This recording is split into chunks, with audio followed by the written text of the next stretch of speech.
Okay,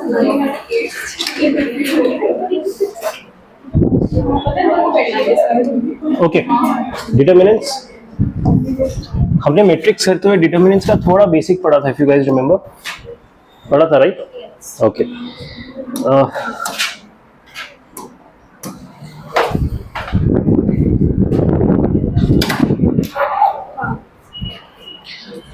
matrix क्या होता है आपको पता है राइट? जब भी हम किसी डेटा को, स्पेशली नंबर्स को, एक पर्टिकुलर फॉर्मेट में अरेंज करते हैं उसको मैट्रिक्स बोलते हैं। वो फॉर्मेट होता है रोज एंड कॉलम्स में अरेंज करना, इस तरह से, इसको बोलते हैं मैट्रिक्स।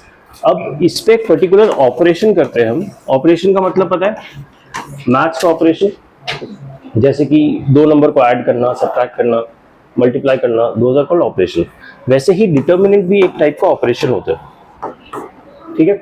डिटर्मिनेंट अगर मैंने अप्लाई किया किसी मैट्रिक्स में, तो ये जो स्क्वायर ब्रैकेट्स है, इसको हटा के हम बना देते हैं स्ट्रेट लाइंस, मॉड वाला। This is determinant.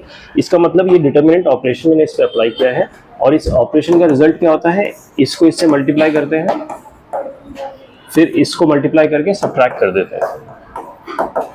This is determinant value, right?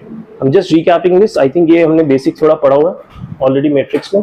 तो स्टार्टिंग की कुछ स्लाइड्स फिर से वो इन्हीं चीज़ों का रिपीटेशन होगा, मैं फटाफट उनसे गो थ्रू करूंगा। कहीं पे भी कोई डाउट हो तो मुझे रोक के पूछिएगा, ठीक है? नंबर ऑफ रोज है, ये नंबर ऑफ रोज होते हैं, ये नंबर ऑफ कॉलम्स होता है, ये सबको पता है। AIJ जो फॉर्म होता है, उसमें I जो होता है रो नंबर सिग्निफाई करता है, J जो है कॉलम नंबर सिग्निफाई करता है, ठीक है? जैसे कि A32 third row second column, fine. So अगर हमें जब जनरल एलिमेंट्स लिखने होते हैं तो हम इस तरह से लिखते हैं AIJ की तरह से। टाइप्स ऑफ मैट्रिक्स हमने ऑलरेडी पढ़ लिया था, तो उसमें मैं रिविजिट नहीं कर रहा हूँ, क्योंकि जो डिटर्मिनेंट्स होता है वो सिर्फ स्क्वायर मैट्रिक्स के लिए ही एप्लीकेबल होता है, ठीक है? एंड इसमें भी 2x2 एंड 3x3, उसके अलावा हम कुछ नहीं करेंगे, ओके?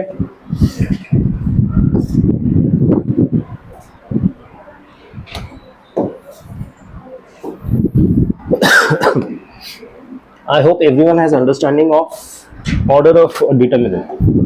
ऑर्डर मतलब क्या होता है? नंबर ऑफ रोज या नंबर ऑफ कॉलम्स। क्योंकि हम स्क्वायर मैट्रिक्स के साथ ही डील कर रहे हैं, तो दोनों सेम ही होगा, राइट? सो अगर ऑर्डर 1 है मतलब एक रो या एक ही कॉलम होगा, ऑर्डर 2 है तो दो रो और 2 कॉलम, 3 है तो 3 रो और 3 कॉलम्स, ठीक है? That's the order.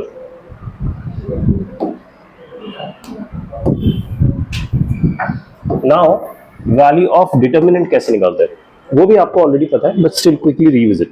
ये शायद हमने नहीं पढ़ा होगा। अगर ऑर्डर 1 का डिटर्मिनेंट मतलब कोई ऐसा डिटर्मिनेंट है 3, इसका वैल्यू जो एलिमेंट है वही उसका वैल्यू, ठीक है? सो डायरेक्टली उस एलिमेंट की वैल्यू ही हम डिटर्मिनेंट की वैल्यू लिख देते हैं फॉर ऑर्डर 1, ओके?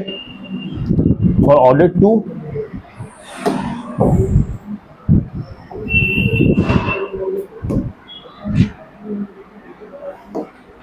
ऑर्डर 2 में क्या करते हैं कि इस तरह के दो होंगे तो हम इसको मल्टीप्लाई करेंगे माइनस इसको मल्टीप्लाई करेंगे। ये भी पता है आप लोगों को, इनफैक्ट आप लोगों को ऑर्डर 3 भी पता है, राइट? क्योंकि उसी के हमने ज्यादा यूसेज किए थे मैट्रिक्स में। अच्छा चलो, इन्होंने क्वेश्चन दे दिया ऑर्डर 2 वाले, वो पहले कर लेते हैं।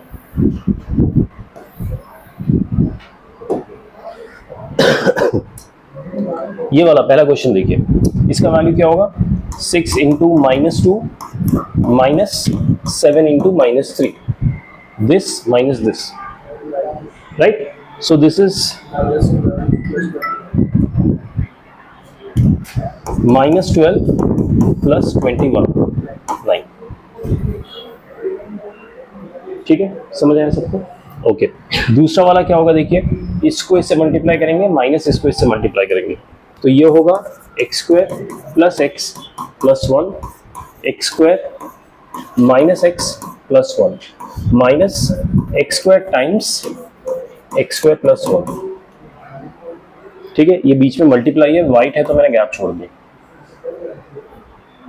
ठीक है? अब इसका मल्टीप्लीकेशन पता है आपको, राइट? इसका जो हमने ये फैक्टराइजेशन किया हुआ पहले, और मैंने कहा था इसको याद रखना है, मैंने उल्टा याद रखने को कहा था। देखिए अगर आपको याद नहीं भी है सॉल्व करके इसको याद रखिए। I don't want you guys to waste time in factorizing this या फिर इसको कॉन्ट्रैक्ट करने में, ठीक है। सो अगर नहीं अगर तो मैं आपको लिख के दिखाता हूँ। ये देखिए, इसको मैंने स्वैप करके ऐसे लिखा है और इसको मैंने स्वैप करके ऐसे लिखा, माइनस एक्स को बाद में ले गया, प्लस 1 को पहले ले गया। अब ये देखिए इस फॉर्म में है a plus B, a minus B, right. तो ये क्या हो जाएगा, X square plus 1 whole square minus X square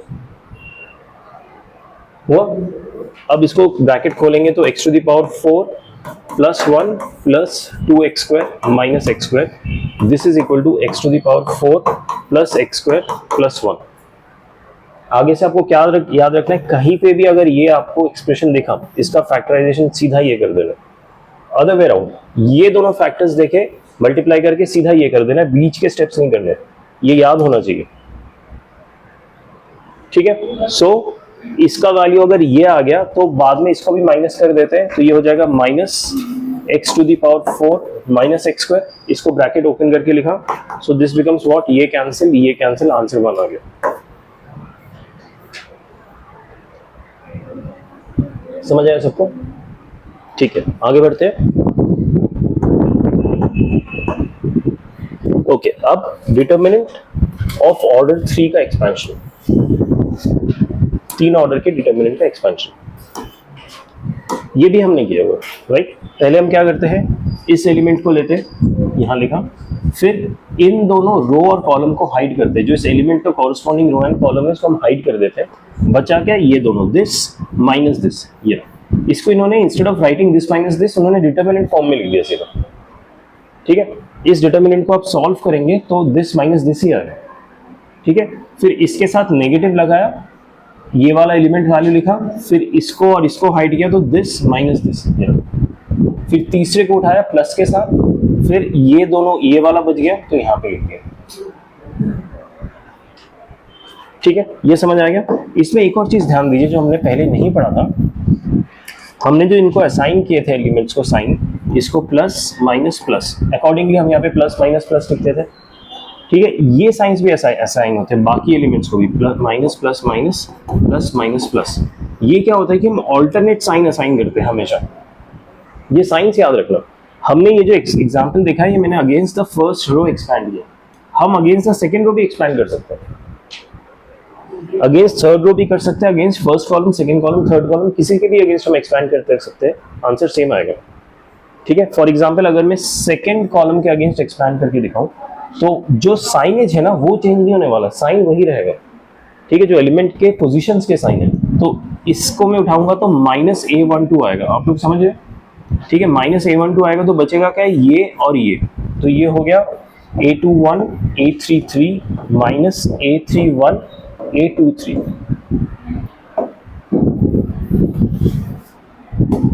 ये समझ आया क्या किया मैंने। उसके बाद मैं सेकंड एलिमेंट पिक करूंगा, मैं अगेंस्ट द कॉलम एक्सपैंड करूं तो ये आएगा प्लस A22, प्लस A22 के साथ क्या आएगा, दिस, ये और ये तो हाइड हो जाएगा तो ये मल्टीप्लाई होगा, A11 A33 minus A31 A13, ठीक है। अब थर्ड वाला एलिमेंट पिक करूंगा, इसके साथ साइन क्या आएगा, माइनस प्लस माइनस, तो इसके साथ फिर माइनस आएगा, माइनस A32। अब इसको पिक किया तो ये और ये हाइड कर दूंगा, ये दोनों पिक करूंगा, A11 A23 minus A21 A13, ठीक है। तो मैंने against the second column expand किया है, इसको सॉल्व करेंगे तो आंसर वही आएगा जो फर्स्ट कॉलम से एक्सपैंड करने पे आता है। किसी भी कॉलम, किसी भी रो से आप एक्सपैंड कर सकते हैं।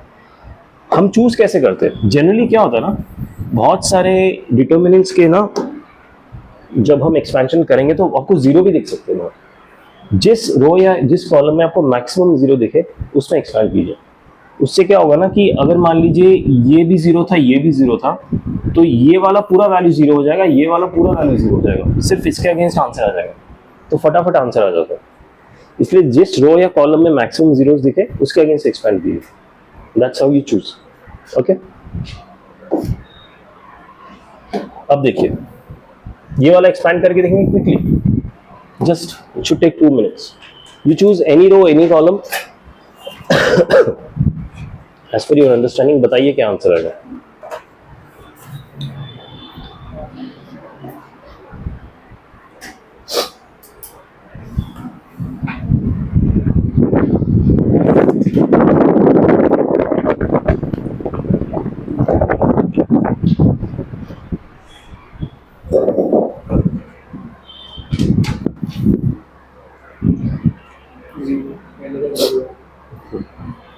देखो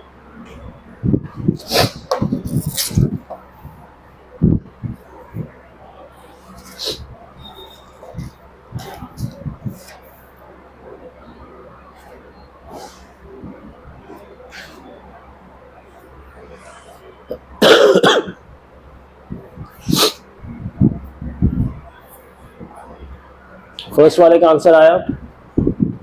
देखिए फर्स्ट वाले में 8 to 0 दिख रहा है एटलीस्ट आपको, तो आइदर इसके अगेंस्ट एक्सपैंड कीजिए, इसके अगेंस्ट कीजिए या फिर इसके अगेंस्ट कीजिए। टेक थर्ड रो और टेक फर्स्ट कॉलम।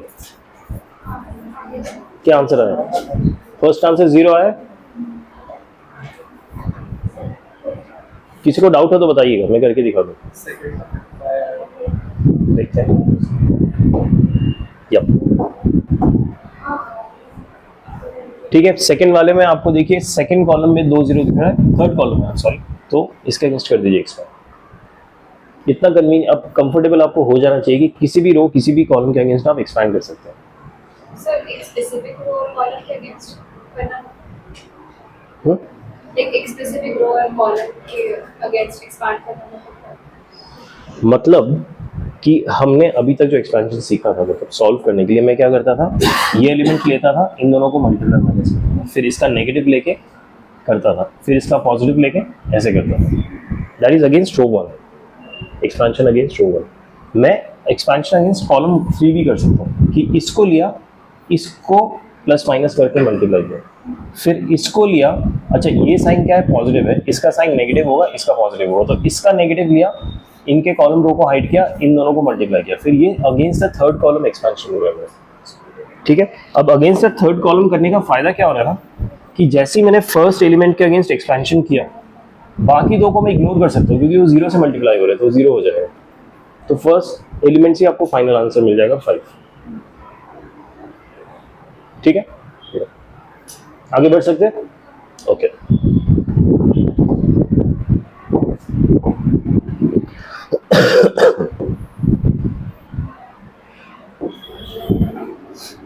ठीक है, अब ये क्वेश्चन देखिए और थोड़ा आराम से समझिएगा। हाँ, if something lambda square, lambda 4, lambda cube, बहुत कुछ लैम्डा के टर्म्स में, plus T equal to expansion दिया है डिटर्मिनेंट्स में, एक्सपेंशन नहीं दिया, डिटर्मिनेंट दिया है इन टर्म्स ऑफ लैम्डा। ठीक है, और लिखा है इज एन आइडेंटिटी।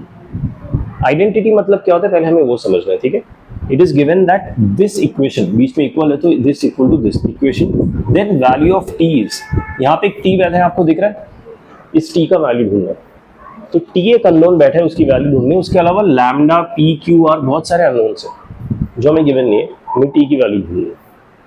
ठीक है, but the key word in this question is if this equal to this is an identity. ठीक है, आइडेंटिटी मतलब होता है एक ऐसा equation which is true for any value of X.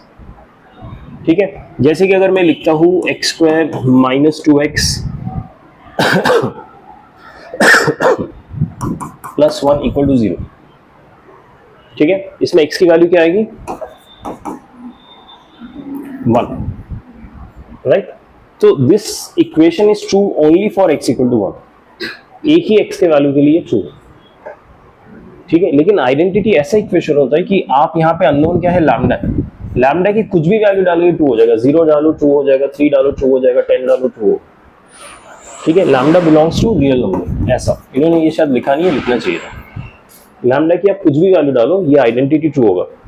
ठीक है, इसलिए आपको याद है, अगर आप ट्रिग्नोमेट्री में जब पढ़े हो, sine square theta plus cos square theta equal to 1 को हम क्या कहते हैं, प्रिंसिपल ट्रिग्नोमेट्रिक आइडेंटिटी। क्यों आइडेंटिटी है, थीटा की कोई भी वैल्यू डालो ये ट्रू है, it doesn't depend on value of theta. But ये आइडेंटिटी नहीं है, ये इक्वेशन है, इसमें बस एक ही वैल्यू के लिए आपका ट्रू होगा। वैसे identity is also kind of equation, जो भी इक्वेट करते हैं तो एक्सप्रेशन को, इसको इक्वेशन बोलते हैं। ठीक है, लेकिन इसमें सिर्फ एक ही स्पेसिफिक वैल्यू की ट्रू होगा, it is not identity, but this is an identity, this is an identity. वो आइडेंटिटी क्यों है? क्योंकि given, there is no way to find out to identity है कि नहीं, उन्होंने बोल दिया इसलिए मान लो। ठीक है, अगर ये आइडेंटिटी है दैट मीन्स लैम्डा का मैं कोई भी वैल्यू डाल सकता हूँ इसमें, वो ट्रू ही होगा। मुझे टी की वैल्यू निकालनी है और बाकी सारे जो यहाँ पे टर्म्स बैठे सबके साथ लैम्डा है। डू यू गाइस रियलाइज अगर मैं लैम्डा को 0 डाल देता हूँ तो सारे टर्म्स गायब हो जाएंगे, सिर्फ टी बचेगा और टी का आंसर आ जाएगा। क्या मैं वो कर सकता हूँ? लैम्डा को 0 पुट कर दूं। अगर मैं लैम्डा को 0 पुट करता हूँ, और ये इसलिए पॉसिबल हो पा रहा है क्योंकि ये आइडेंटिटी गिवन है, अदरवाइज मैं लैम्डा को 0 नहीं पुट कर सकता हूँ। अगर मैं लैम्डा को 0 पुट कर रहा हूँ, ये 0 ये 0 ये 0 ये 0 हो जाएगा, राइट? ये तो समझ आ रहा है आप सबको। बचेगा क्या LHS में? सिर्फ टी बचेगा। RHS में क्या बचेगा?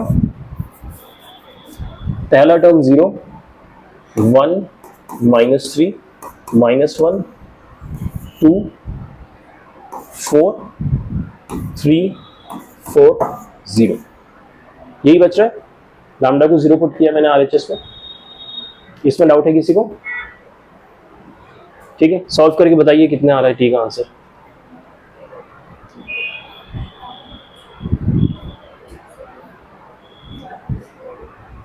Answer yup,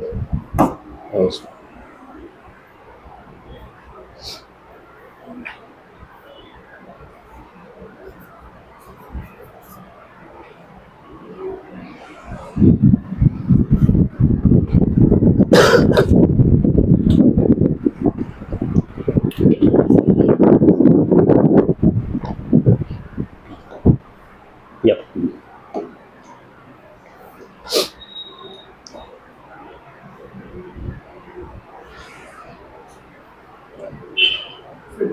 B.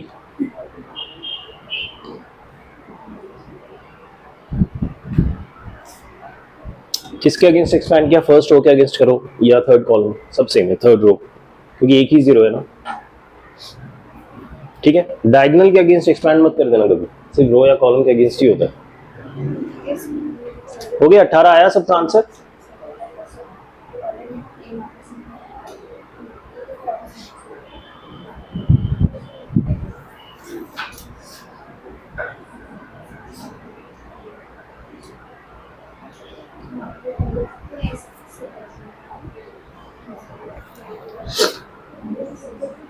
एकदम फटाफट करने की आदत पड़ जानी चाहिए, मतलब आपको दिखा ना जैसे ही 0 तो सीधा 0 लिख देना है। अगला क्या है? -1, ये तो नेगेटिव पोजीशन है, सीधा +1 लिख देना है। 0 प्लस नहीं -12 आ जाएगा क्योंकि नेगेटिव नेगेटिव पॉजिटिव हो जाएगा। +3 4 + 6, एकदम फटाफट। इतना आपका प्रैक्टिस हो जाए कि आप देखते ही ऐसे ऐसे कर सकते। ठीक है, आगे बढ़े। ओके ओके, अगला टॉपिक माइनर्स एंड कोफैक्टर्स। बहुत ही आसान टॉपिक है, जनरली स्टूडेंट्स को इसमें कंफ्यूजन हो जाता है जस्ट बिकॉज वो प्रैक्टिस नहीं करते, अदरवाइज टॉपिक में कुछ रखा नहीं। ठीक है, ठीक है, माइनर्स एंड कोफैक्टर समझाने के लिए मैं क्या करता हूँ ना, अच्छा ठीक है यहीं से समझाता हूँ। ये हमारा स्टैंडर्ड डिटर्मिनेंट है। ठीक है, आपको याद रखना है डिटर्मिनेंट अगर मैं 3/3 कंसीडर करूँ तो इसमें 9 एलिमेंट्स होते हैं। हर एक एलिमेंट के अगेंस्ट एक माइनर होगा और एक कोफैक्टर होगा। ठीक है, और वो कैलकुलेट करना आपको ऑलरेडी आता है, मैं बस आपको बता देता हूँ कैसे।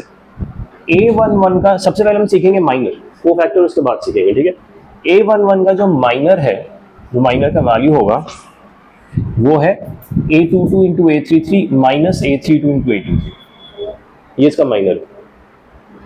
समझ आया? बेसिकली जो उसके साथ मल्टीप्लाई करते हैं ना for determinant value, for calculating determinant value, उसी को माइनर कहते हैं। तो माइनर को हम कैपिटल M से डिनोट करेंगे। सो माइनर ऑफ A11 का माइनर को मैं M11 लिख रहा हूँ। ठीक है, this is equal to what? A22 A33 minus A32 A23, हो गया, यही है माइनर। बस याद रहेगा माइनर क्या होता है। बाय द वे ये ध्यान रखिए, जो माइनर कैलकुलेट करते हैं ना, तो इन पोजीशंस में जो हम साइन डालते थे इनिशियली प्लस माइनस प्लस, वो यूज नहीं करते, सिर्फ ये वैल्यू यूज करेंगे। दैट मीन्स इसका माइनर क्या होगा? माइनर ऑफ M12 क्या होगा? A21 फिर माइनस A31 A23। समझ आ गया माइनर के वैल्यू? तो फिर M13 का भी बता ही दीजिए जब इतना बता दिया।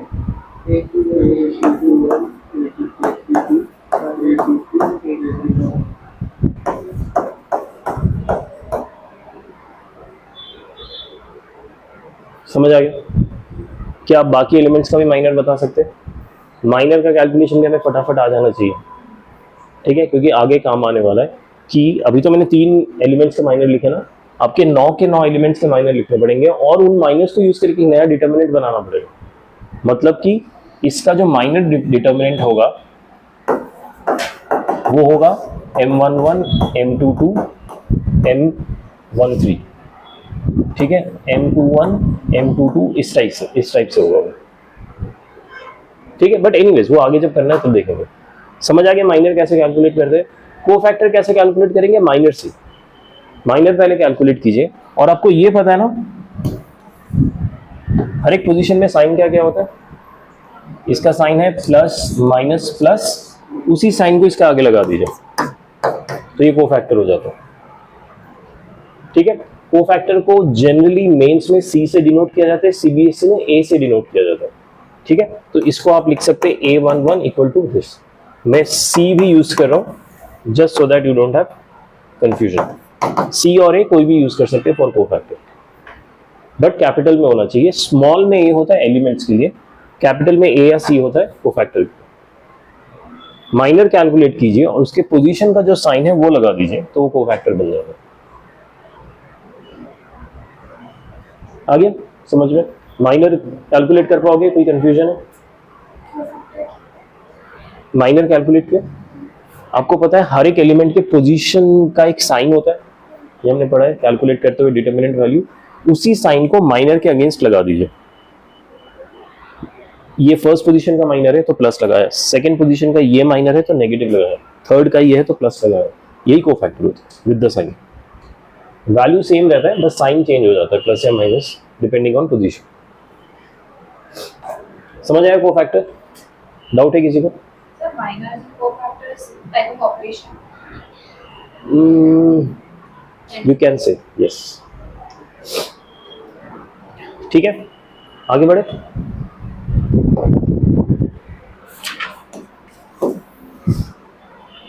चलिए इस बार क्या होगा ना, माइनस एंड कोफैक्टर्स कैलकुलेट करना है। मुश्किल वाला इस बार मैं कर देता हूँ, आसान वाला आप कीजिएगा। इसमें बोला है find minors and cofactors of A2। अच्छा सिर्फ 2 का ही कैलकुलेट करना है तो आसान वाला ही है, A21 और A32। सबसे पहले ये बताइए इसमें A21 एलिमेंट कौन सा है? A21 मतलब सेकेंड रो फर्स्ट कॉलम, यानी ये। इसका पहले मुझे क्या बताना है? माइनर। सो A21 के माइनर को क्या लिखूंगा मैं? M21। इसका होगा क्या? ये मतलब निकालना है तो ये और ये हाइड कर रहा हूं। 9 इंटू 0 0 माइनस 1 इंटू 3 यानी -3 हो गया। कोफैक्टर लिख दो साथ में। इस A21 का पोजीशन का साइन क्या है? नेगेटिव साइन है। Everyone agrees to that? किसी को डाउट तो नहीं है उसमें? तो कोफैक्टर क्या हो जाएगा? नेगेटिव ऑफ -3 यानी 3, ठीक है। सिमिलरली माइनर ऑफ 32 एलिमेंट कौन सा बताइए? सबसे नीचे वाला वन। उसका माइनर क्या होगा बताइए? 1 -6 -5, ठीक है। कोफैक्टर क्या होगा बताइए? नहीं, कोफैक्टर से बताइए इस पोजीशन का साइन क्या है? नेगेटिव। ऐसे याद रखिएगा, प्लस माइनस प्लस, और इसको ऑल्टरनेट करते हुए नीचे ले आइए तो नेगेटिव, ठीक है। साइन कभी भी ना दो कॉरस्पॉन्डिंग एडजेसेंट एलिमेंट्स का सेम होगा ही नहीं, हमेशा ऑल्टरनेट होगा। कोई भी पोजीशन हो, कोई एडजेसेंट एलिमेंट्स के साइन कभी भी नहीं सेम होंगे, इस चीज का ध्यान रखिएगा, ठीक है। सो माइनस ऑफ -5 यानी 5, ठीक है। समझ आ गया माइनर कोफैक्टर कैसे कैलकुलेट करना है। इसमें आगे बढ़ते हैं।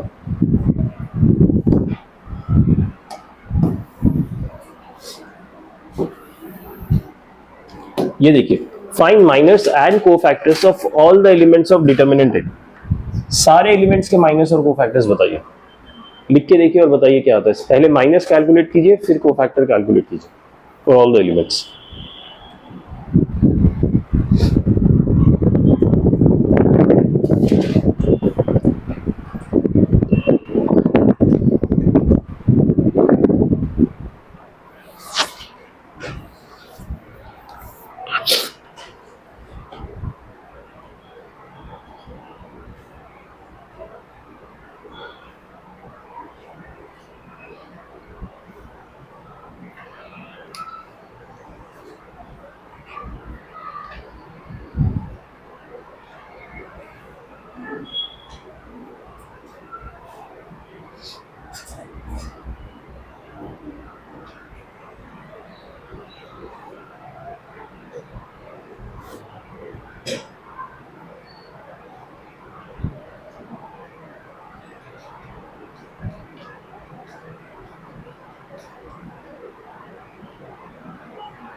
हुआ कैलकुलेट?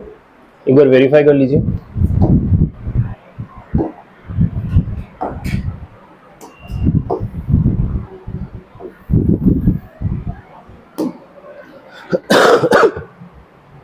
देख लीजिए, कोई डाउट है तो।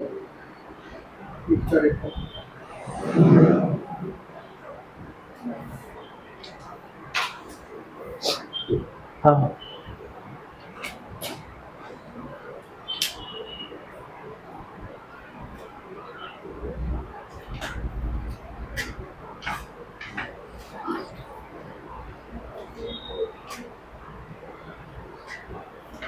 सर कोफैक्टर गलत आ रहा है।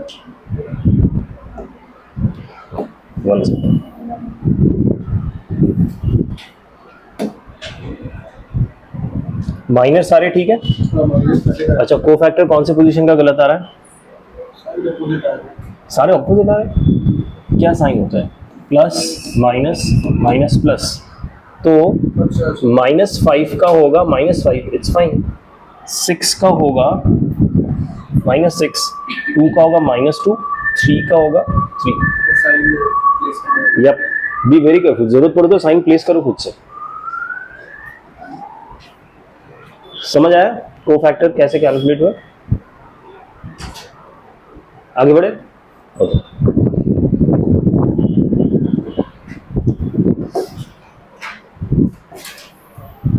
देखिए यहां पे यही लिखा है कि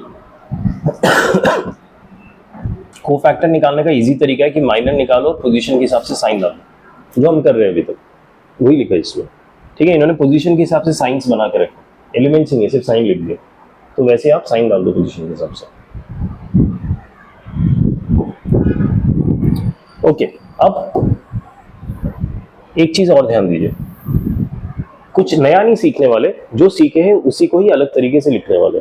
ठीक है, अब ये मेरा डिटर्मिनेंट का एक्सपेंशन, ये तो स्टैंडर्ड एक्सपेंशन है, इसको किसी को डाउट नहीं होगा। अब ध्यान दीजिए, जब A11 एलिमेंट को मैं इससे मल्टीप्लाई कर रहा हूँ, इस वाले से, आपको याद है हमने कैलकुलेशन में क्या देखा था? माइनर का कैलकुलेशन ही है, हमने ऐसे ही माइनर कैलकुलेट किया था। और अगर मैं इसके साथ इसके पोजीशन का साइन भी लगा दूं तो वो क्या हो जाता है? कोफैक्टर। तो क्योंकि इसका प्लस साइन है तो इसको क्या मैं कोफैक्टर बोल सकता हूं? ठीक है, सेकेंड एलिमेंट का ये माइनर है, अगर ये माइनस साइन इसके साथ इंक्लूड कर दूं मैं, क्योंकि सेकेंड पोजीशन का माइनस साइन होता है, ये माइनस साइन एलिमेंट की जगह माइनर के साथ डाल दूं मैं, तो क्या वो कोफैक्टर बन जाएगा? मेरी बात समझ रहे क्या कह रहा हूं? सिमिलरली थर्ड वाला ये जो डिटर्मिनेंट है, क्या मैं इसको भी कोफैक्टर बोल सकता हूं? हाँ या ना? इसको मैं क्या फिर से रीराइट करूं ऐसे, A11, ये तो कोफैक्टर है फर्स्ट पोजीशन का, C11 लिख सकता हूं इंस्टेड ऑफ डिटर्मिनेंट।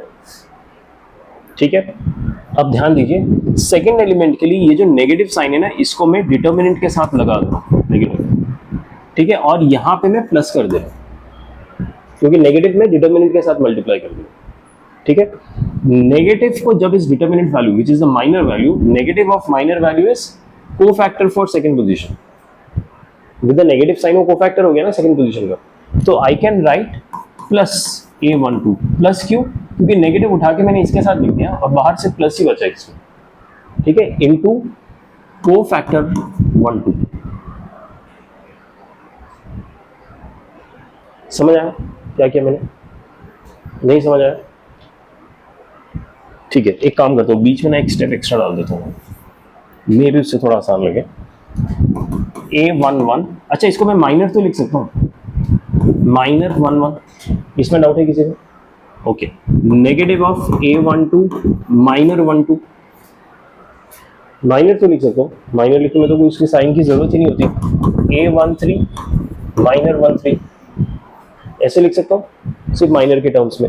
अब मैं क्या करूंगा ना, इसको और ये जो नेगेटिव है ना, ये A12 के साथ मल्टीप्लाइड है, लेकिन मैं इसको माइनर के साथ मल्टीप्लाई कर दूंगा ऐसे, A12 माइनर 1 2, ऐसे। ये नेगेटिव साइन उठा के मैंने माइनर के साथ मल्टीप्लाई कर दिया और बाहर प्लस लिख दिया। ये स्टेप समझ आया सबको, यहां से यहां तक कैसे आया? ठीक है, इसमें कोई डाउट है किसी को? अच्छा, नेगेटिव ऑफ माइनर 1 2 क्या होता है? कोफैक्टर 1 2। क्यों? क्योंकि इस पोजीशन में नेगेटिव डिमांड करता है फॉर कोफैक्टर। तो I can write it as A11 minor 1 1 plus A12। अब इसको मैं सॉरी माइनर नहीं, इसको कोफैक्टर में चेंज कर दे रहा हूँ, कोफैक्टर 1 2 प्लस A13 कोफैक्टर 1 3। ये स्टेप समझ आया? किसी को डाउट है इसमें? इसका जो एसेंशियल आउटकम है वो ये है, किसी भी एलिमेंट को उसके कॉरस्पॉन्डिंग कोफैक्टर के साथ मल्टीप्लाई कीजिए फॉर द होल रो या whole column, any row any column को पिक कीजिए, उस एलिमेंट को उसके कॉरस्पॉन्डिंग कोफैक्टर से मल्टीप्लाई कीजिए, आपको डिटरमिनेंट का वैल्यू मिल जाएगा। समझ आया? मतलब अगर मैं मान लीजिए थर्ड कॉलम सिलेक्ट करता हूं, I don't have to worry about sign anymore कि प्लस है पोजीशन का साइन या माइनस है। आई कैन डायरेक्टली राइट कि A13 पिक किया, उसके कॉरस्पॉन्डिंग कोफैक्टर को मल्टीप्लाई किया। Cofactor will already take care of the sign, position का साइन कोफैक्टर इंट्रिंसिकली वो टेक केयर करेगा, उसमें कोई दिक्कत नहीं आएगी। Plus A23 cofactor of 2 3 plus A33 cofactor of 3 3। Against the third column मैंने ऐसे एक्सपेंड किया। ठीक है, पहले ऐसे डिटर्मिनेंट लिख के करते थे, अब उसको शॉर्ट करके मैं बस कोफैक्टर लिख के कर रहा हूं, तो ये आपका डिटर्मिनेंट वैल्यू आ जाएगा। समझ आया? किसी को डाउट है इसमें बताइए please. It is just reframing the same equation. ठीक है, इसी इक्वेशन को रीफ्रेम कराओ in terms of cofactors, equation को चेंज नहीं हुआ, फॉर्मूला अभी भी सेम है। बट इसमें एक इंटरेस्टिंग चीज ये है कि अगर मैं इस एलिमेंट को, अभी थर्ड कॉलम के एलिमेंट को मैंने थर्ड कॉलम के ही कोफैक्टर से मल्टीप्लाई किया, लेकिन अगर मैं थर्ड कॉलम के एलिमेंट को सेकंड कॉलम के कोफैक्टर से मान लीजिए मल्टीप्लाई कर देता हूं,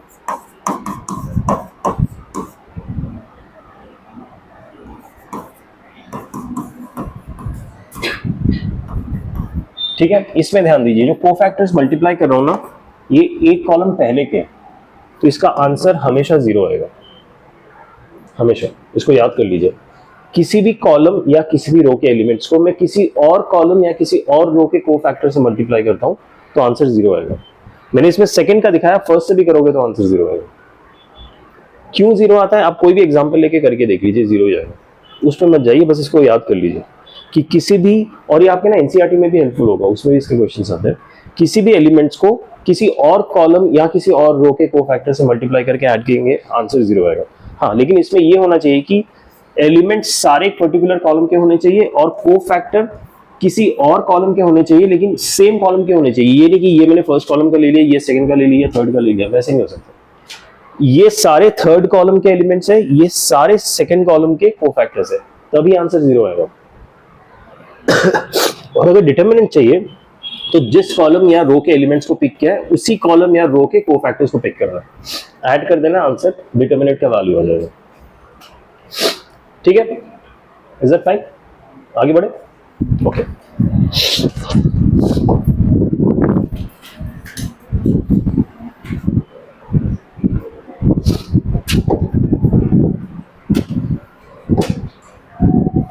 ओके, अगला टॉपिक,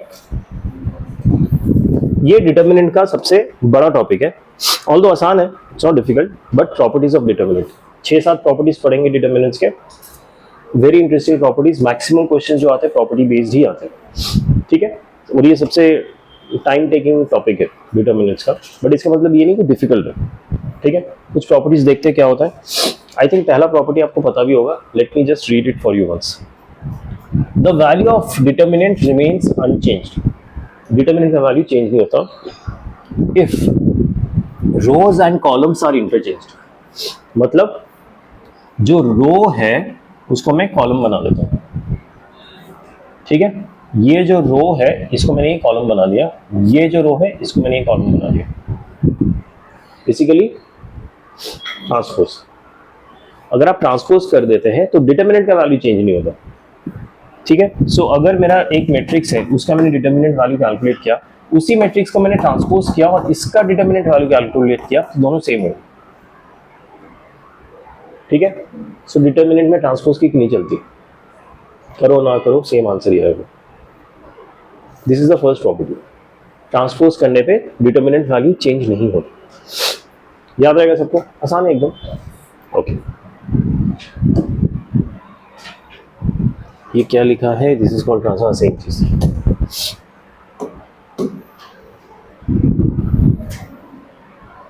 अगला प्रॉपर्टी देखते हैं, property 2। If any two rows और columns of determinants are interchanged, the sign of the determinants changed. मतलब इंटरचेंज मतलब स्वैप कर देना, ठीक है। अब ये देखिए फर्स्ट वाला क्या है, a1 b1 c1 a2 b2 c2, a1 b1 c1 a2 b2 c2, मैंने इसको स्वैप कर दिया, a2 b2 c2 को ऊपर ले आया, a1 b1 c1 को नीचे ले आया। तो डिटर्मिनेंट वैल्यू क्या होगा, जो इसका था उसका नेगेटिव हो जाएगा। दो रो को स्वैप कर दो आपस में, वो ना फर्स्ट और थर्ड रो भी स्वैप कर सकते हैं आप। ये जरूरी है कि एडजेसेंट रो या एडजेसेंट कॉलम्स को ही स्वैप करना है, दूर वालों को भी आप स्वैप कर सकते हैं, तो भी आंसर नेगेटिव में आ जाएगा, ठीक है। ये समझ आया सबको। अगर मैंने मान लीजिए ये स्वैप किया, उसके बाद इन दोनों को स्वैप कर दिया फिर से, मतलब अब a1 b1 c1 third row में आ गया और a3 b3 ऊपर आ गया, तो फिर से एक और नेगेटिव आ जाएगा, पर पहले से एक नेगेटिव बैठा हुआ है, तो आंसर क्या होगा, पॉजिटिव हो जाएगा। समझ आया। डबल नेगेटिव की वजह से ये तो ऊपर ही बैठा रख दिया, इन दोनों को मैंने अगले स्टेप में स्वैप कर दिया, तो ये इक्वल हो जाएगा इसके ओरिजिनल की, और नेगेटिव की जरूरत ही नहीं होगी।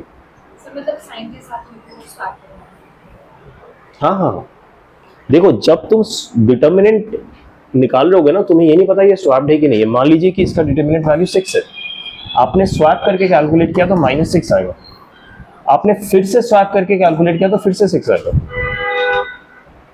ठीक है। सो बेसिकली डबल स्वैप करने पे आंसर पॉजिटिव हो जाता है, मतलब जो ओरिजिनल है वही होता है, पॉजिटिव नहीं होता। अगर ये नेगेटिव होता तो ये प्लस होता, ये नेगेटिव होता, ओरिजिनल का ही आंसर आ जाता। सो अगर हम डबल स्वैप करें तो आंसर सेम आ जाता है जो ओरिजिनल का था, ओरिजिनल डिटर्मिनेंट। अगर मैं 3 टाइम्स स्वैप करूं तो क्या होगा, फिर से ऑपोजिट साइन हो जाएगा। 4 टाइम्स करूं तो सेम साइन होगा। मतलब जब भी मैं even number of times swap करता हूं, साइन डजंट चेंज, ठीक है। इसको याद रखिएगा। कई बार ऐसे क्वेश्चंस आएंगे जहां पे मैं लगातार कुछ प्रॉपर्टीज को यूज करते हुए स्वैप्स कर रहा हूं, तो आप हर बार साइन मत चेंज कीजिए, अब बस काउंट कीजिए कितने स्वैप्स किए आपने। इवन में किया तो साइन चेंज ही नहीं होगा, ठीक है। ये नहीं कि एक बार माइनस लगाया फिर प्लस लगाया, फिर एंड में देखिए कितने आपने स्वैप्स किए। 4 बार किया साइन मत चेंज कीजिए, 3 बार किया साइन चेंज कर लीजिए, ठीक है।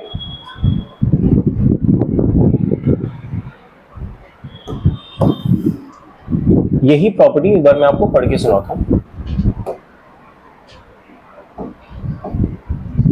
If odd number of interchanges value changes by sign and for even number of interchanges value remains same. जब odd number of interchanges होते हैं साइन चेंज हो जाता है, even नंबर पे साइन चेंज नहीं होता, सेम रहता है वैल्यू, ठीक है।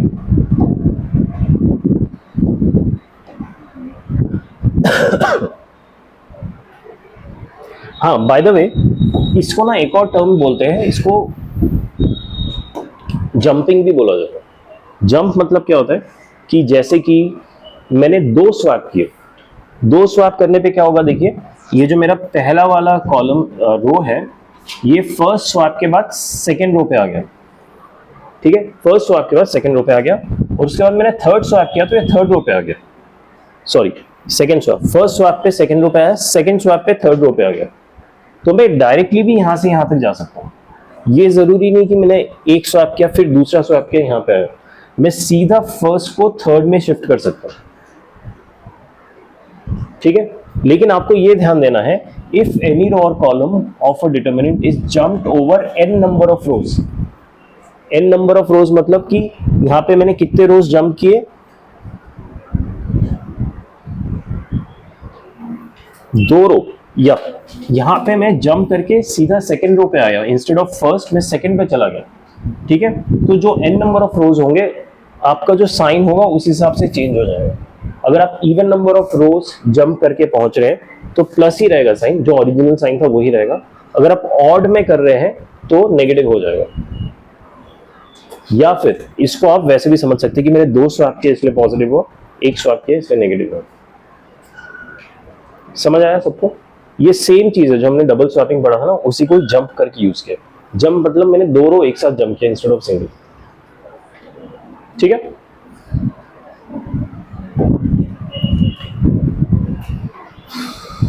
Okay, property 3।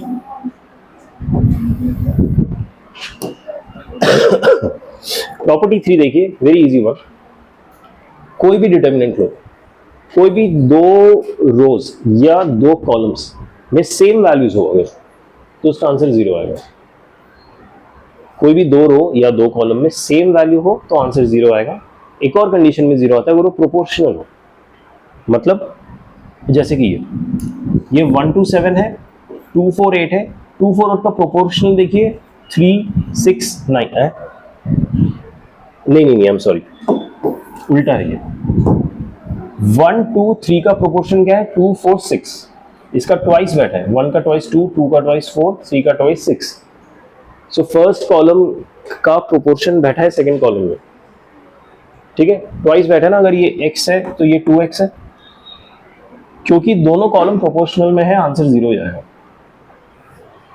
फर्स्ट वाले में क्या है, जो सेकेंड रो है और थर्ड रो एग्जैक्टली सेम है, इसलिए आंसर 0। या तो 2 रो या 2 कॉलम मिनिमम तीनों सेम है तो आंसर 0 आएगा ही, या फिर 2 रोज या 2 कॉलम सेम है तो आंसर 0 है। अगर प्रोपोर्शनल है तो भी 0। याद रहेगा ये।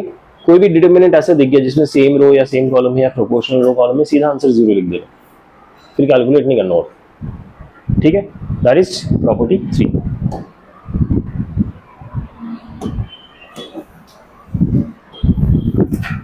अगला प्रॉपर्टी ये पढ़िए, और ये हम मैट्रिक्स में कर चुके हैं। आपको याद है मैट्रिक्स में वो गंदे से क्वेश्चंस नहीं होते थे कि पहले ट्रांसपोज जंप करा रहे हैं, फिर इनवर्स है, कुछ आगे पीछे ले जा रहे हैं, कुछ कांस्टेंट है उसको बाहर ला रहे हैं।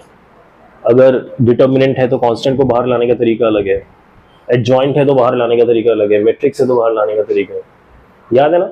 सो हमने डिटर्मिनेंट में क्या तरीका पढ़ा था, अगर आपको याद है, कि अगर मैं a के साथ कोई कांस्टेंट मल्टीप्लाई कर रहा हूँ और उसके साथ डिटर्मिनेंट है, तो डिटर्मिनेंट के बाहर कांस्टेंट लाना है तो इसका जो पावर है वही पावर में आ जाता है, सॉरी जो ऑर्डर है वो पावर में आ जाता है।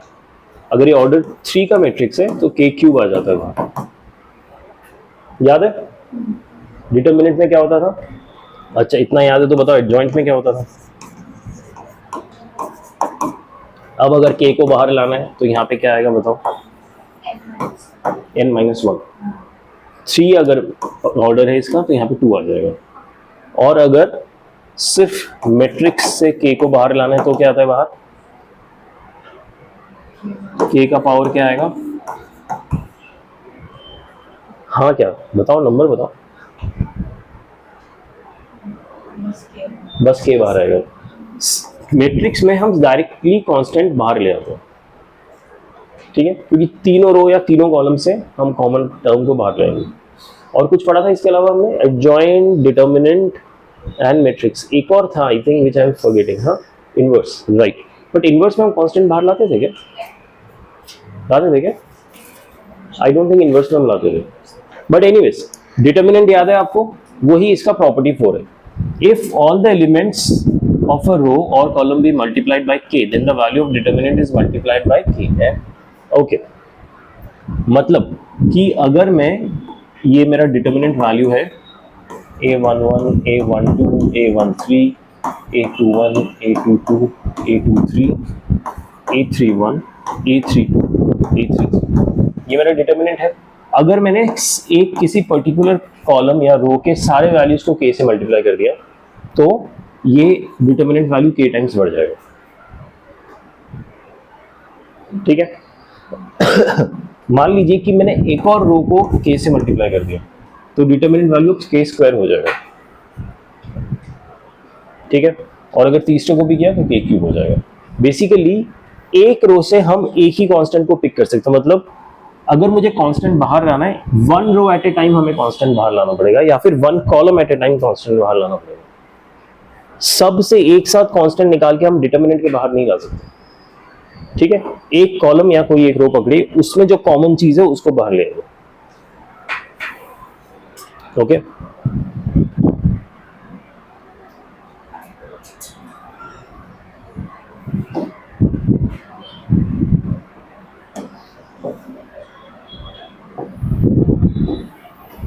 अच्छा, ये वाला क्वेश्चन देखिए, छोटा सा है। कहा गया कि find the value of this determinant, ये डिटरमिनेंट है, इसका वैल्यू निकालो। आप डायरेक्टली मल्टीप्लाई करके भी निकाल सकते हैं कि 20 इंटू -24 -24 इंटू -50, या फिर मल्टीप्लीकेशन को थोड़ा आसान करने के लिए पहले जो कॉमन है उसको बाहर ले दीजिए। क्या मैं इससे 24 कॉमन ले सकता हूँ बाहर? अगर मैंने सेकंड रो से 24 कॉमन लिया तो अंदर बचेगा 20 -15। देखिए सेकंड रो से लिया तो फर्स्ट रो को टच नहीं करूंगा, ये बचेगा 1 एंड -1। ठीक है। अब मैं फर्स्ट रो से 5 निकाल सकता हूँ बाहर। फर्स्ट रो से 5 निकाला तो 24 तो पहली बाहर है, 5 भी बाहर आ गया, ये हो जाएगा 4 -3 1 -1। So you guys would agree this is much easier to solve. 4 plus 3 7 आ गया इसका आंसर। तो 7 into 24 into 5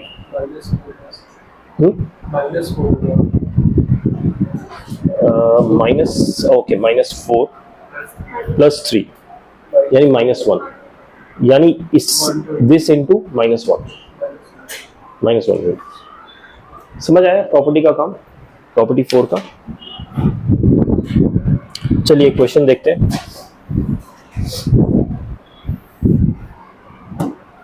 मैं आपको ठीक है, मैं ये वाला करवा देता हूं,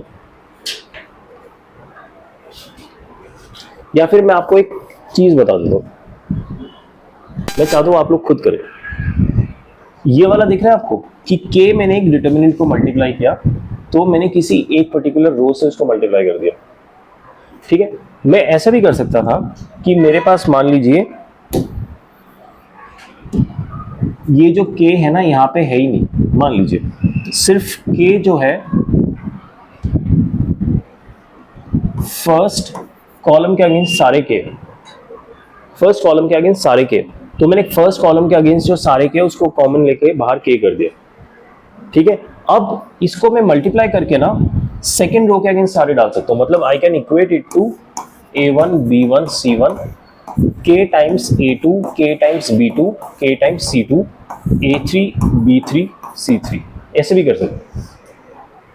समझ आई बात मैंने क्या कहा? मेरे जो केस थे वो फर्स्ट कॉलम के अगेंस्ट थे, इन सारे केस को मैं कॉमन लेके बाहर एक सिंगल के लिया है, ये तो मेरा प्रॉपर्टी 4 ही कह रहा है, और फिर वापस मैं अंदर मल्टीप्लाई कर रहा हूँ। बट इस टाइम मैं फर्स्ट कॉलम के अगेंस्ट मल्टीप्लाई नहीं कर रहा हूँ, इस बार मैं सेकंड रो के अगेंस्ट मल्टीप्लाई कर रहा हूँ। I can choose what ever I want. ठीक है। सो अगर कांस्टेंट किसी कॉलम में है तो मैं इसको किसी भी रो के अगेंस्ट डाल सकता हूँ, या फिर किसी और कॉलम के अगेंस्ट भी डाल सकता हूँ। किसी रो में है तो कहीं पे भी डाल सकते हैं। ये समझ आया क्या कह रहा हूँ मैं? ठीक है। इसको छोड़िए, एक 2x2 मैट्रिक्स लेते हैं। मेरे पास एक मैट्रिक्स है C times x, C times y, P Q। ठीक है। फर्स्ट रो से क्या मैं C कॉमन बाहर ले सकता हूँ डिटर्मिनेंट के? So I can write A is equal to C times x y P Q। ठीक है। अच्छा, कांस्टेंट अगर मैं बाहर ले सकता हूँ तो कांस्टेंट मल्टीप्लाई भी तो कर सकता हूँ ना वापस। क्या ये जरूरी है कि जब मैं इस वापस इसको मल्टीप्लाई करूंगा तो फर्स्ट रो के अगेंस्ट ही करूं? ये जरूरी नहीं है, मैं इसको फर्स्ट कॉलम के अगेंस्ट भी मल्टीप्लाई कर सकता हूं। तो इसको मैं I can again write it as x के साथ c मल्टीप्लाई किया और p के साथ भी c मल्टीप्लाई किया, इसको अंदर ले जाके फर्स्ट कॉलम में मल्टीप्लाई कर दिया, जो सेकंड कॉलम है वो वैसा का वैसे रह जाएगा। सर हम बोल सकते हैं क्या कि कांस्टेंट मल्टीप्लिकेशन अच्छा नहीं होता वैसे, वो फैक्टर मत लाओ because those are determinant operations. ठीक है, कांस्टेंट मल्टीप्लाई एसोसिएटिव या कम्यूटेटिव का मतलब होता है कि कांस्टेंट रखो फिर मैट्रिक्स रखो, या फिर पहले मैट्रिक्स रखो फिर कांस्टेंट मल्टीप्लाई करो, ये होता है। ठीक है, कम्यूटेटिव का मतलब होगा कि आपने मैट्रिक्स को कांस्टेंट से मल्टीप्लाई कर दिया, जो हो ही नहीं सकता, आप कांस्टेंट को मैट्रिक्स से मल्टीप्लाई करते हैं। ठीक है, डिटर्मिनेंट के केस में शायद कह सकते हैं, क्योंकि डिटर्मिनेंट क्या होता है ना, इट्स अ मैथमेटिकल वैल्यू, तो प्रॉब्ली इस केस में, बट दैट्स इररिलेवेंट, अभी जरूरत नहीं पड़ेगी। समझ आया सबको प्रॉपर्टी 4? ठीक है, अब इसी चीज को याद रखते हुए ये वाला क्वेश्चन एक बार ट्राई कीजिए, मुझे इसका आंसर बताइए क्या होगा इसका। एक बार कोशिश करके देखिए, दिख रहा है? Is it visible?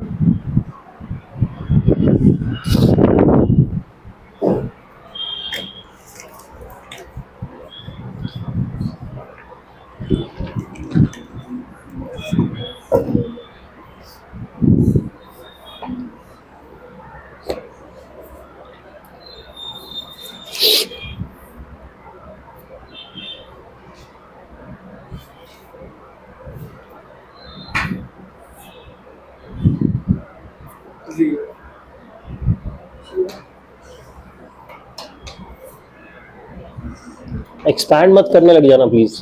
तो पहले एक्सपेंस में हो जाएगा, ये सब नहीं होगा।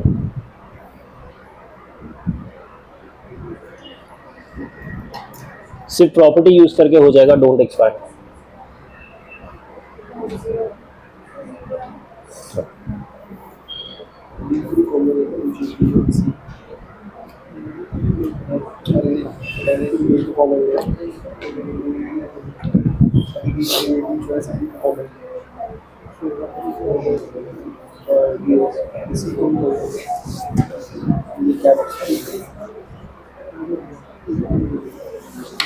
ठीक है, let's have a look please, यहाँ पे देखिए।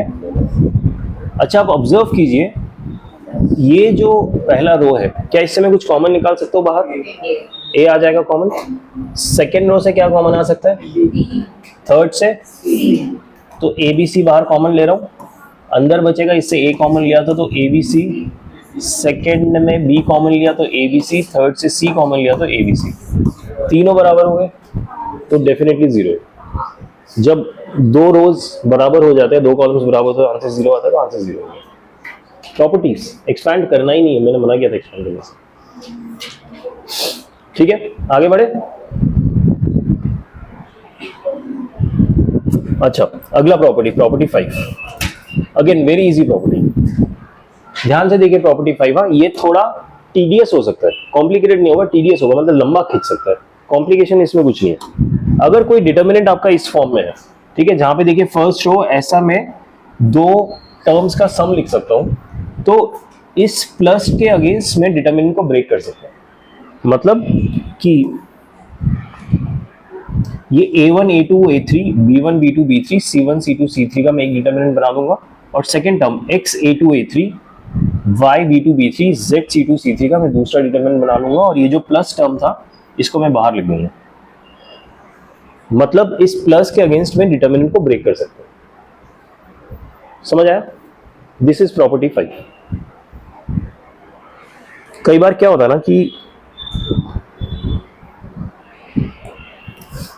एक पर्टिकुलर रो या एक पर्टिकुलर कॉलम बहुत ही गंदा सा वैल्यू देखेगा, बड़ा बड़ा सा, उसको आप ब्रेक करके ना दो डिटर्मिनेंट कर सकते हैं।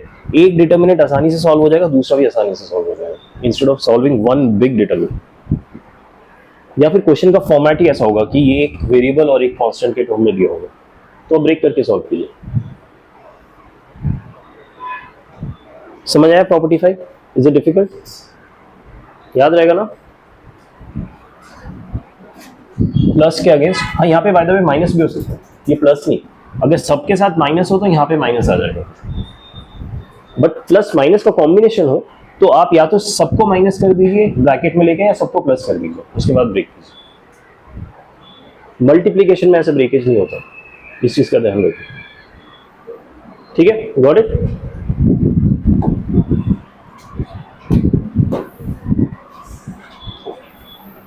अब इसको सॉल्व करके बताइए क्या आंसर आ रहा है। अच्छा आंसर तो दिया हुआ है, सॉल्व करके बताइए आपका आंसर आ रहा है कि नहीं।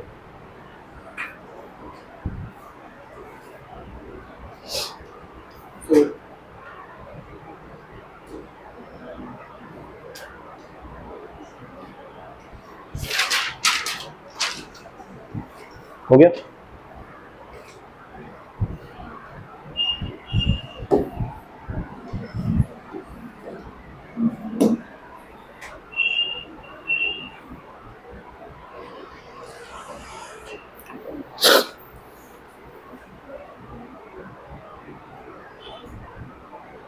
प्रॉपर्टी 5 लगाइए और 2 डिटर्मिनेंट्स बना दीजिए। ठीक है, एक डिटर्मिनेंट हो जाएगा a x b b y c c z, दूसरा होगा plus a b c 2x 2y 2z x y z।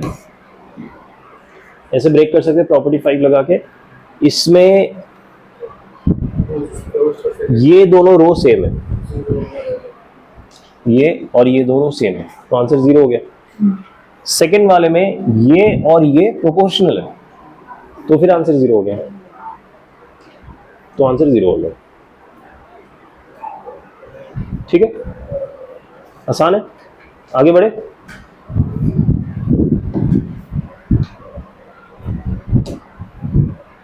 ठीक है, इसी प्रॉपर्टी 5 को थोड़ा सा और आगे कंटिन्यू करते हैं। ठीक है, अब थोड़ा ध्यान दीजिए और कंफ्यूजन हो तो मुझे इमीडिएटली रोके। अभी जो हमने प्रॉपर्टी 5 का फर्स्ट एग्जांपल देखा था उसमें रो में था और हमने रो के अगेंस्ट डिवीजन किया था। इसमें देखिए कॉलम के अगेंस्ट है, प्लस प्लस प्लस साइन, तो मैंने कॉलम के अगेंस्ट डिवीजन कर दिया। एक डिटर्मिनेंट मैंने a1 a2 a3 के साथ बना दिया, दूसरा मैंने x y z के साथ बना दिया। सेम थिंग, कॉलम 2 और 3 अभी भी कांस्टेंट है, कॉलम 2 3 को मैंने नहीं छेड़ा। ठीक है, थर्ड वाला देखिए, इसमें 2 टर्म्स का एडिशन था, इसमें 3 टर्म्स का एडिशन है। 3 टर्म्स का एडिशन है तो 3 डिटर्मिनेंट बन गए। एक बना a1 a2 a3 से, एक x1 x2 x3 से और एक y1 y2 y3 से। कॉलम 2 और कॉलम 3 अभी भी सेम है तीनों में,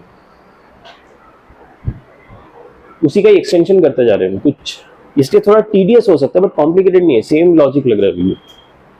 ठीक है, सेम अगर प्लस है तो लगेगा, माइनस है तो भी सेम लॉजिक लगेगा।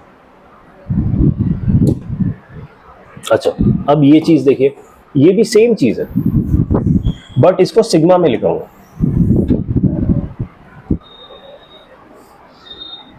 अच्छा, आप लोगों को सिग्मा याद है ना, जैसे कि हम ऐसे लिखते हैं सिग्मा x 1 से लेके 10 तक, और एक फंक्शन दिए, मान लीजिए x² + 5, तो इसमें सिग्मा कैसे लगाते हैं हम, एक होगा 1 जाएगा तो 1² + 5 मेरा पहला टर्म हो गया, दूसरा टर्म होगा 2² + 5, चलते चलते 10² + 5, राइट। सो ये जो x की वैल्यू में लगा रहा हूं, कहां पे लगा रहा हूं, जहां पे वेरिएबल x प्रेजेंट है, जहां पे कांस्टेंट प्रेजेंट है या कोई और वेरिएबल प्रेजेंट है, उसको तो मैं छेड़ ही नहीं रहा हूं। ये समझ रहे आप, सिग्मा जो है सिर्फ जहां पे ये x वेरिएबल डिफाइंड है 1 से लेके 10, उसी वेरिएबल पे ही लग रहा है। जो कांस्टेंट है वो हर बार वैसे ही बैठा है, उसको नहीं छेड़ रहे हैं, उसको छेड़ ही नहीं सकते कि उसकी जगह क्या डालना है, कुछ लिखा ही नहीं हुआ। उन्होंने x का ही दिया हुआ है हमें कि x की जगह पर 1 डालो, 2 डालो, 10 तक। ठीक है, तो जब इस फॉर्म में आपका डिटर्मिनेंट होता है ना कि बाहर सिग्मा लगा हुआ है, r की वैल्यू 1 से लेके n तक जाना है, तो आपको वही कॉलम या वही रो पिक करना है जहां पे r वेरिएबल प्रेजेंट है। जहां पे r वेरिएबल प्रेजेंट नहीं है वो रो या कॉलम पिक मत कर लेना, वो तो कांस्टेंट होगा। ठीक है, सो अगर सिग्मा लगा है तो देखिए कौन से वेरिएबल के अगेंस्ट सिग्मा लगा है, उस वेरिएबल की वैल्यू कहां से कहां तक जा रही है, और वो वेरिएबल हो सकता है किसी पर्टिकुलर कॉलम में प्रेजेंट हो या पर्टिकुलर रो में भी हो सकता है, उसी में ही सिग्मा को आप एक्सपैंड कीजिए। बाकी दोनों कॉलम, और रादर आई शुड से, हाँ कॉलम ही है ये, बाकी दोनों जो कॉलम है वो सेम ही रहेगा, उसको टच नहीं करना। नहीं होगा, नहीं होगा। ठीक है, या तो किसी कॉलम के अगेंस्ट ही वेरिएबल होगा या किसी रो के अगेंस्ट ही होगा, मिक्स नहीं होगा। Got it? इसका एक क्वेश्चन देखते हैं।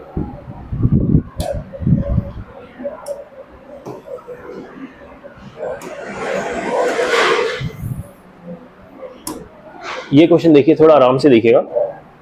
जल्दबाजी मत कीजिएगा, आराम से समझिए, क्वेश्चन बहुत ही आसान है। लेट डी के, एक डिटर्मिनेंट इन्होंने डिफाइन किया है डी के, ठीक है, और उन्होंने बाद में डी के में ही सिग्मा लगाया वेर के की वैल्यू 1 से लेकर n तक जा रही है। किसकी वैल्यू 1 से n तक जा रही है? के की, यानी मेरा वेरिएबल क्या है? के। तो मुझे क्या देखना है कि इस डिटर्मिनेंट में के कहाँ प्रेजेंट है? इफ यू ऑब्जर्व, के यहाँ है, यहाँ है।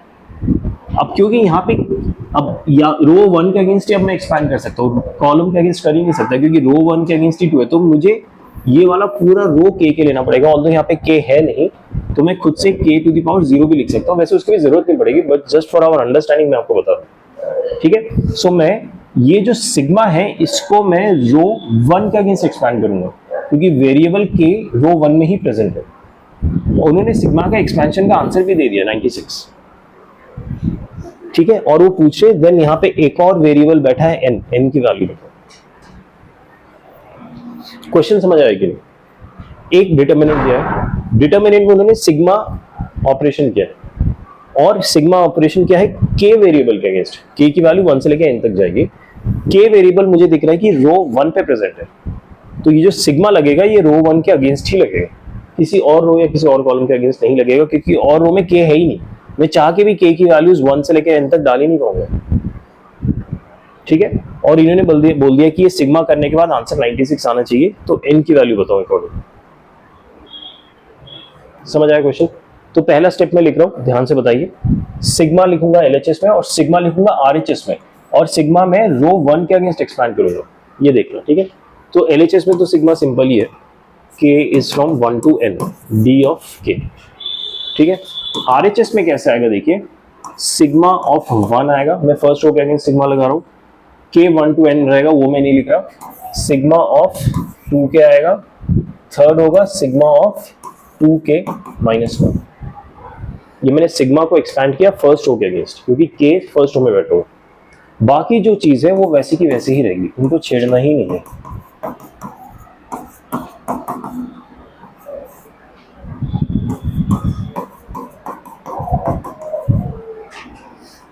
ये समझ आया सबको? पक्का? अच्छा, आप लोगों को पता है ये 2k है, तो 2 तो कांस्टेंट है, 2 को मैं बाहर निकाल सकता हूं यहां से। सिग्मा k क्या होता है? सिग्मा n याद है आप लोगों को formula? Sigma n is n into n plus 1/2, और यहाँ पे k की वैल्यू 1 से लेके n तक जा रही है, तो लास्ट वैल्यू पे ये फॉर्मूला एक्सपैंड हो जाएगा n into n plus 1/2। Is it fine? Sigma of a number क्या होता है? n। Sigma of 1 would be n, यानी 1 को मैंने n टाइम्स ऐड किया तो n होगा वो। इसको कैसे सॉल्व करेंगे? ऐसे लिखिए 2 सिग्मा k माइनस सिग्मा 1,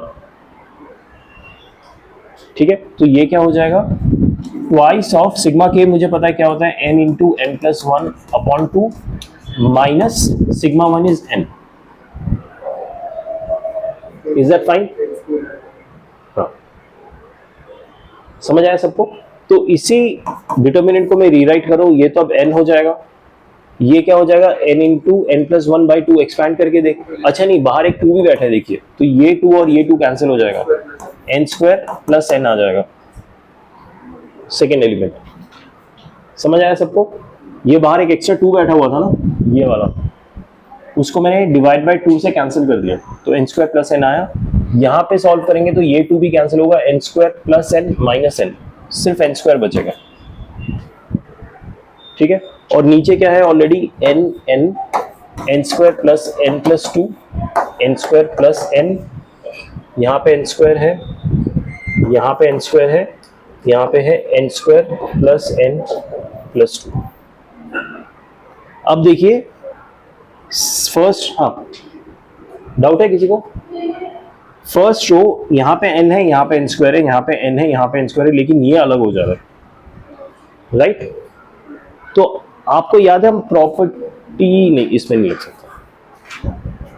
इसको हम फर्दर सॉल्व कैसे कर सकते हैं? या तो एक्सपैंड करो, विच आई वुड नॉट रिकमेंड। इसको एक और तरीका है करने का, जो अगला प्रॉपर्टी पढ़ने वाले ना वो यूज करते हैं, ठीक है। तो ये वाला क्वेश्चन यहां तक समझ लीजिए, इसको जो आगे सॉल्व करेंगे वो नेक्स्ट प्रॉपर्टी पढ़ के फिर सॉल्व करेंगे। ठीक है, प्रॉपर्टी 7।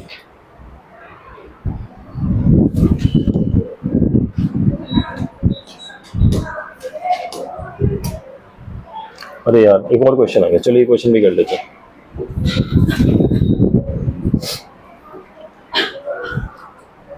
कोई क्वेश्चन पढ़ पा रहा है? आई मीन जो यहाँ पे खिचड़ी हुई पड़ी वो पढ़ पा रहे कोई? ठीक है, मैं पढ़ के सुनाता हूँ। इफ ये डिटर्मिनेंट r है और ये एक डिटर्मिनेंट वैल्यू है जहां पे ये r वेरिएबल है, प्रूव दैट ये जो लिखा है ना, ये मैं लिखा हूँ sigma r from 1 to 10 determinant r, ये लिखा है इज इक्वल टू 0। इसकी जो वैल्यू है ये 0 के बराबर है, इसे प्रूव करना। ठीक है, सो बेसिकली इस डिटर्मिनेंट में भी हम सिग्मा लगा रहे हैं। सिग्मा लगाने के बाद सिग्मा कौन से रो या कॉलम में एक्सपैंड होगा? फर्स्ट कॉलम में एक्सपैंड होगा, क्योंकि r सिर्फ उधर ही बैठा है, वेरिएबल और कहीं है ही नहीं। फर्स्ट कॉलम में एक्सपैंड करके आप ट्राई करेंगे इसका आंसर क्या आता है। आंसर तो 0 आएगा, बट कैसे 0 आ रहा है वो देखिए, या मैं करके दिखाऊं। 2 मिनट ट्राई कीजिए, नहीं होगा तो मैं करके दिखाता हूं।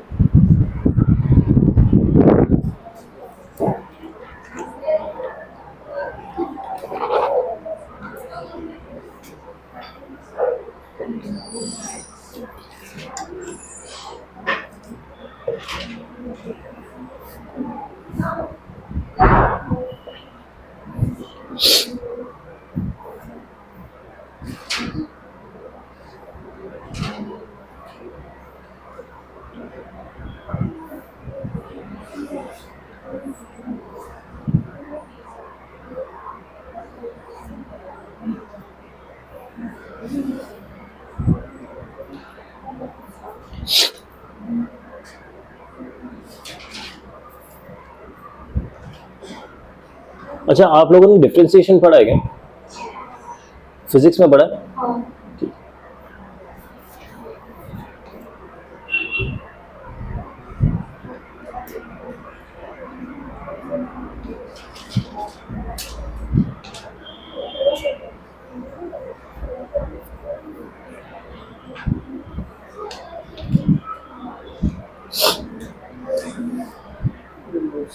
समझिए कैसे आएगा। समझने से नहीं होगा कि आगे ये वैल्यू सेम हो जाएगा।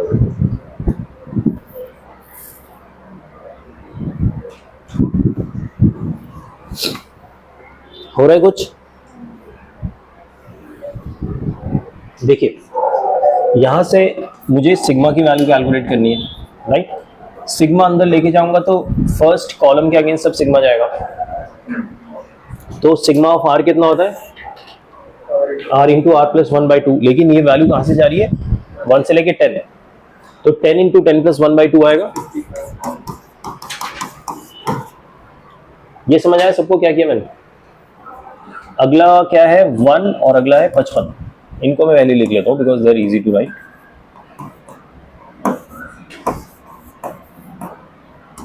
राइट, ये आएगा सिग्मा r स्क्वायर। वो क्या होता है? n into n plus 1 plus 2n plus 1 upon 6। ठीक है, सो n यहाँ पे 10 है, again 10 into 10 plus 1 is 11 into 2n plus 1 21 by 6। Third क्या होगा? Sigma r cube. Sigma r cube क्या होता है? Whole square. सिग्मा आर का होल स्क्वायर होता है आर क्यूब। ठीक है, सो ये इसी का ही होल स्क्वायर हो गया, यानी 10 square 11 square divide by 2 square. ठीक है, अच्छा इसको सॉल्व करेंगे, पता है क्या आंसर आएगा? ये देखिए, ये 5 है और ये 11 है, तो ये आ जाएगा 55। ठीक है, इसको सॉल्व करेंगे, ये देखिए, ये 2 5 3 और ये 7, ये आंसर आ जाएगा 385।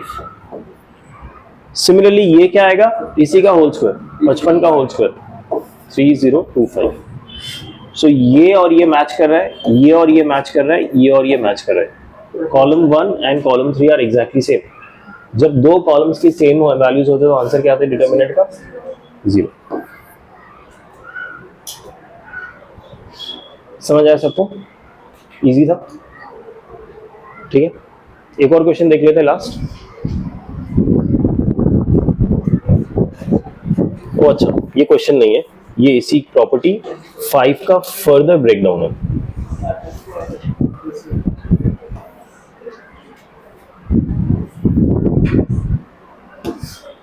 अब एक चीज ध्यान दीजिए, यही प्रॉपर्टी 5 इसको हम और टीडीएस बना रहे हैं, मुश्किल नहीं है, लंबा बना रहे हैं।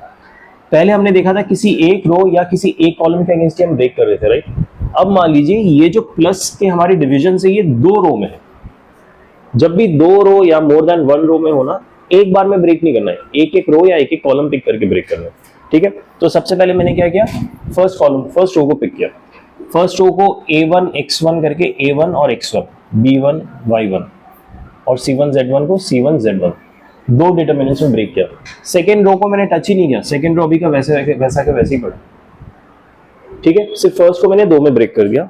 अब जब फर्स्ट वाले 2 में ब्रेक हो गए, अब मैं सेकेंड रो को टच कर रहा हूं, तो अब A2 के साथ B2 के साथ, अरे B2 कहाँ आ गया, अच्छा यही है, और C2 के साथ ये फर्स्ट डिटरमिनेंट बन गया, X2 Y2 और Z2 के साथ ये सेकेंड डिटरमिनेंट बन गया, ठीक है। सो ये वाला क्या हो रहा है, और 2 में ब्रेक हो जा रहा है, और ये वाला भी सिमिलर स्ट्रैटेजी में और 2 में ब्रेक हो जा रहा है, ठीक है। तो टोटल कितने में ब्रेक हो गए, 2 रो के 3 कॉलम 4 में ब्रेक हो गए। अच्छा मान लीजिए कि इसमें थर्ड में भी एक और होता, थर्ड में भी प्लस प्लस प्लस होता, तो इसमें अभी भी थर्ड वाला सर्वाइव कर रहा होता, राइट, और सबके साथ सर्वाइव कर रहा होता। आप समझ लो, अभी इसमें मैंने फर्स्ट रो को ब्रेक किया, इस पे मैंने सेकेंड रो को ब्रेक किया, फिर इसके बाद में थर्ड रो को ब्रेक करता हूं, थर्ड रो को ब्रेक करता तो इसके और 2 बनते, इसके 2 बनते, इसके 2 बनते और इसके और 2 बनते, टोटल कितने बन जाते, 8, ठीक है। तो इस चीज को ध्यान दीजिए, जब एक रो को हम ब्रेक कर रहे हैं 2 में, तो 2 टू द पावर 1 बना, 2 रो को जब हम 2 में ब्रेक करते हैं तो 2 स्क्वायर बना, और जब 3 रो को 2 में ब्रेक करते हैं तो 2 क्यूब बना, ठीक है। अगर मैं ये तो देखो 2 टर्म्स का समेशन था, अगर 3 टर्म्स का समेशन होता तो 3:1 होता एक रो के अगेंस्ट, अगर 2 रो में 3 का समेशन होता तो 3 स्क्वायर हो जाता, 3 में होता तो 3 क्यूब होता। Just keep this in mind, कुछ रटने वटने की जरूरत नहीं है, जब एक्चुअल क्वेश्चंस आएंगे तो आप लॉजिकली अप्रोच करके ही ब्रेक कीजिए, this is just an understanding, और कुछ, ठीक है। कि अगर ज्यादा कॉम्प्लिकेटेड आ जाए तो घबराना नहीं, ऐसा होता है, that's part of the question. This is okay, we just did that and we also saw this, right, कि अगर तीनों रो में एक्सपेंशन है, मतलब टर्म्स का समेशन है, तो टोटल 8 डिटरमिनेंट्स में ब्रेक डाउन होगा, 2 cube, we saw that, right. बस यही है, just keep this in mind for your information, कभी कुछ क्वेश्चन आए तो कंफ्यूजन ना हो, आपको पता हो पहले से ऐसा होता है, ठीक है। तो आज इतना ही किया, आज कहाँ तक किया हमने प्रॉपर्टीज, 5 किया क्या, 5 किया, 6 किया, हाँ 5 किया, 5 किया। कल हम प्रॉपर्टी 6 करेंगे। अभी तक जितने प्रॉपर्टीज किया है ना, अकेला प्रॉपर्टी 6 उतना ही बढ़ा है, सारे फर्स्ट 5 को मिला के जितना है प्रॉपर्टी 6 उतना ही बढ़ा, ठीक है। तो कल हम प्रॉपर्टी 6 स्टार्ट करते हैं, कल वेडनेसडे है, राइट, हाँ कल प्रॉपर्टी 6 करेंगे, 7 भी कर लेंगे, 7 बहुत ही छोटा है, नॉट इवन 5 मिनट्स, ठीक है। उसके बाद कुछ और टॉपिक्स, प्रॉपर्टीज खत्म हो जाएंगे, फिर फर्दर टॉपिक्स स्टार्ट करेंगे। Okay, see you tomorrow then.